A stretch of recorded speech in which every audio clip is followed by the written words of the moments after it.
What's up, everybody? Welcome to the channel. In this video, I want to talk about one of my favorite movies, which many people are most likely not familiar with. Now, drum roll, please. And that is The Midnight Meat Train. The title definitely sounds like an adult film, but I promise you it is not. For those that were hoping that it was, I'm sorry to disappoint you. Um, The Midnight Meat Train is one of those movies that are completely out of left field. At the end of the film, it had me thinking, who the hell thinks of this kind of stuff? It's very bloody and very graphic. But what I love about it is it's super original, and I'm going to do a quick breakdown of it. So let's get to it. The movie follows our main character, who happens to be a struggling photographer, and his name is Leon. He's been struggling with getting any of his photos noticed by the more renowned artists of the city. His goal is to capture the essence of the city itself, but his current photos are not depicting the grittiness or the violent nature of the Sure, so city. what? It's melodrama. Arresting, but empty. Be brave. Keep shooting. Then come see me.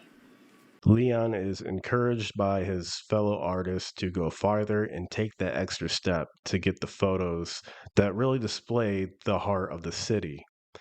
So our main character starts putting himself in more dangerous situations to get better photos, which seem to garner much more attention from the other artists.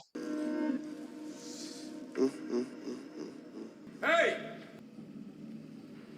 What the fuck you gonna do, bitch? In Leon's quest to get better photos for his portfolio and to become better renowned, he ends up capturing a photo of a peculiar looking man who is very large in build and very ominous looking. Leon begins to follow this man throughout the film to get more photos and to add him to his portfolio. But it I'm sorry, mister. I just wanted a picture of you. but it's not long until Leon starts becoming obsessed with who this man is. Lo and behold, our main character finds out that this man is employed as a butcher and follows him to work one day, which is creepy, right?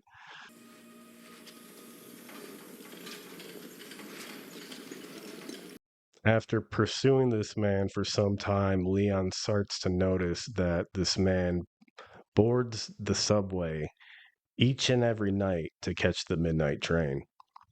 Out of curiosity, Leon follows the man onto the subway, but from the safety of another subway car, ensuring there's a nice, safe distance between the two.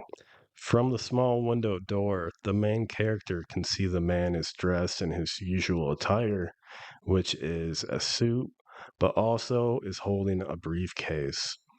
The large man begins brutally attacking the other passengers in the cart while Leon looks on. I think you're into it, actually. I think you were cool with it. What did the play took us to? Maybe if you didn't sleep throughout the play, Randall. you'd actually enjoy it. What? She's been checking me out during the play.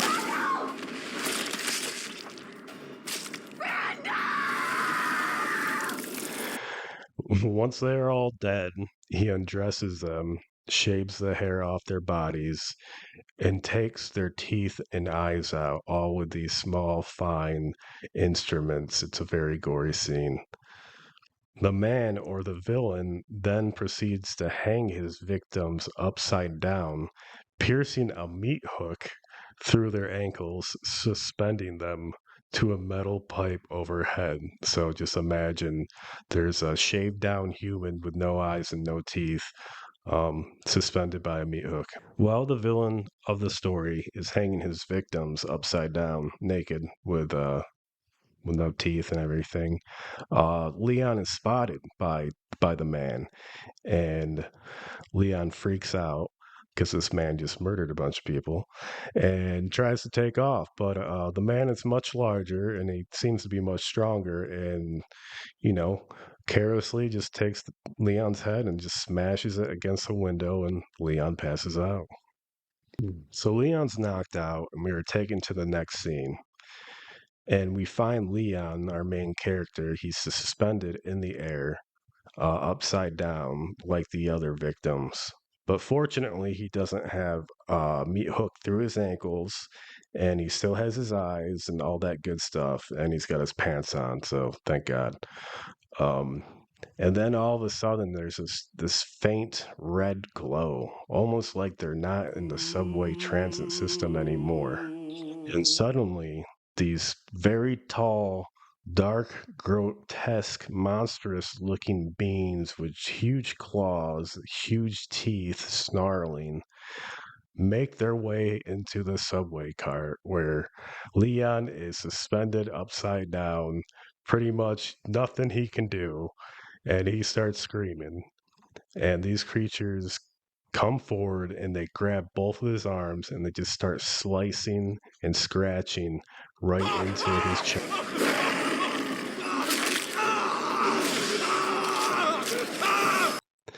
And I just want to note that's horrifying. Leon's not being killed right now. They're marking him for something. So from the fear, and I'm sure from the pain, because it didn't look like that was a fun thing to be a part of, Leon passes out.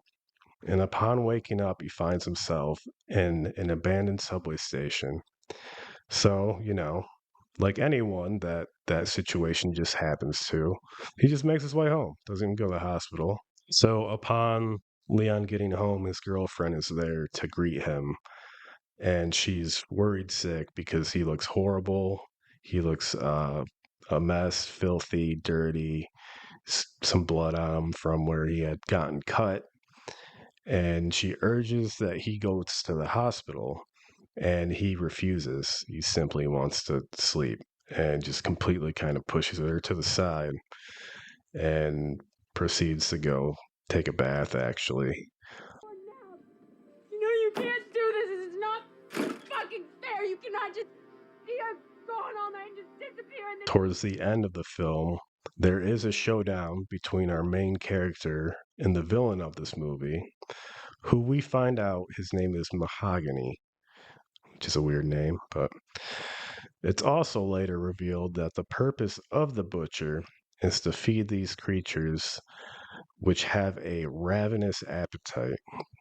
These creatures are ancient and lie within a dimension which is very close to our dimension. And the only way to keep these monsters from coming through is to consistently feed them, which is why the villain is killing people each night. We also find out things about the villain of the movie. He has been around for centuries, and some sort of power had been imbued upon him to keep him from aging. He essentially is the caretaker of these creatures, and by sacrificing a few, he's saving the rest of humanity from keeping these creatures from coming over and eating the rest of the world because they are such ravenous creatures. Leon becomes victorious. Leon's girlfriend also happens to be present. The fight happens upon the midnight train. And suddenly the conductor comes out. Please, step away from the meat. Finally see that it's not just the villain. There's another person that is involved in this. And the conductor looks like a person, but really isn't, because he does some weird things. He proceeds towards Leon's girlfriend and rips her heart out while Leon screams. And then he just, casually just takes a bite out of it, which obviously kills her. It's hard to survive from that one. The villain of the movie, who is like on the verge of death, hellos to Leon. He says, "Welcome, brother," and he opens up his shirt, and he's got that scar that those creatures carved into him. And Leon screaming for his girlfriend, and the conductor proceeds to rip out his tongue. It almost looks like they're kissing. I thought they were, but rips out his tongue and eats it. The last scene of the movie shows Leon wearing the same suit the villain wore. and being handed a departure schedule by someone in the police department. So someone knew about this supernatural deal going on for a long time. The police officer explains the importance of keeping these creatures between the two worlds. The main character has now essentially become the new butcher. The conductor explained to him that the last butcher was becoming too weak, probably because he was so old, and that he was to take his place, which Leon complies. Um, Overall, this movie is crazy. The plot is solid, and the scenes are really good for a movie that came out in 2008. And not to mention, Bradley Cooper is the star of this film. And you don't see Bradley Cooper in, I don't know if he's done any other horror films besides this one. Um, so I urge you to check it out if you're a fan of horror and the grim. Um, Also, there's Quentin Jackson who has a scene where he fights the villain of the movie, which is it's a pretty decent brawl. But overall, I want to urge you go check it out. There's some pretty crazy stuff. You know, I kind of gave you the rundown and a lot of spoilers, but I really recommend you go check it out because it's crazy. If you like the video, then I urge you to you know, hit the like button and maybe subscribe.